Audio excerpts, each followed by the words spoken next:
नमस्कार. पुनश्च एकदा सर्वांचं शौर्य माझ्या या चॅनलवरती स्वागत. आज आपण पाहणार आहोत होणाऱ्या जावयासोबत सासू पळाली. हे टायटल ऐकून तुम्हाला आश्चर्य वाटेल, ऐकावं ते नवलच. ही घटना आहे उत्तर प्रदेशमधील लखनौ येथील अलीगडमधील.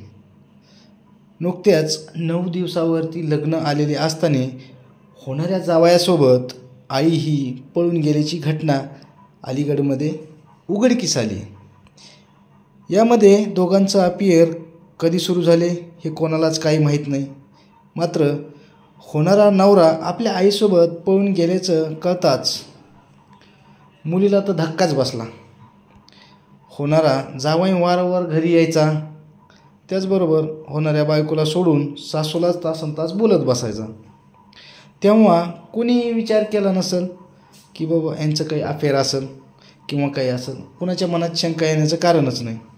यामध्ये दोघांचं प्रेम प्रकरण एवढं वाढलं की शेवटी जावई जे आहे मुलीचं लग्न चक्क 9 दिवसावर आला असतानाच सासूसोबत जावई हा पळून गेला आहे. आणि त्यानंतर कुटुंबात जे आहे खळबळ माजली आणि खळबळ माजल्याच्यानंतर हे प्रकरण उघडकीस आलं. हे प्रकरण जे आहे अलीगडचे जे आहे मद्राक पोलीस स्टेशन या हद्दीमध्ये येतं. आणि येथे या सासूने जावयासोबत पळ काढून ती पळून गेली आहे. सध्या दोघे कुठे आहेत हे कोणालाच ठाम पत्ता लागलेला नाही. आणि या मुलीचे लग्न 16 एप्रिल रोजी होते.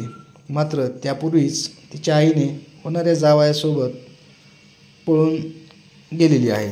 पळून जाताना या महिलेने चक्क नवरीसाठी जे आणलेलं सोनं नाणं होतं हे सोनं नाणं तर घेऊन गेलीच, परंतु त्याचबरोबर घरामध्ये काही रोकड रक्कम होती, ही रोकड रक्कम देखील घेऊन पळून गेली म्हणजेच. आणि या महिलेचे स्वतःच्या मुलीचे लग्न ठरलेले असताना मुलीचं लग्न चक्क 9 दिवसावरती जवळ आल्याच्या नंतर पळून जाणे हे कितपत योग्य आहे, ही गोष्ट लाजिरवाणी आहे. ही आपल्या संस्कृतीला धरून नाही आहे. ही गोष्ट थोडी जरा विचारपूर्वक करणं गरजेचं आहे. यामध्ये कुटुंबियांनी पोलीस तक्रार दिलेली असून महिला आणि जावई ही दोघंही बेपत्ता आहेत. पुढील तिचा जो तपास आहे हे पोलीस प्रशासन करत आहे. आणि मित्रांनो, लग्नासाठी खरेदीला जात असल्याचे सांगून ही सासू घरातून निघून गेली आणि ती होणाऱ्या जावयासोबत पळून गेली. तुम्हाला हे प्रकरण किंवा ह्या महिलेचे कृत्य किती योग्य वाटते हे कमेंट करून सांगायला विसरू नका. आणि व्हिडिओ जर आवडला असेल तर व्हिडिओला लाईक करा, चॅनलला सबस्क्राईब करा, जेणेकरून नवनवीन व्हिडिओ आपल्यापर्यंत पोहोचतील. आणि आपली कमेंट जरूर करा. चला, धन्यवाद.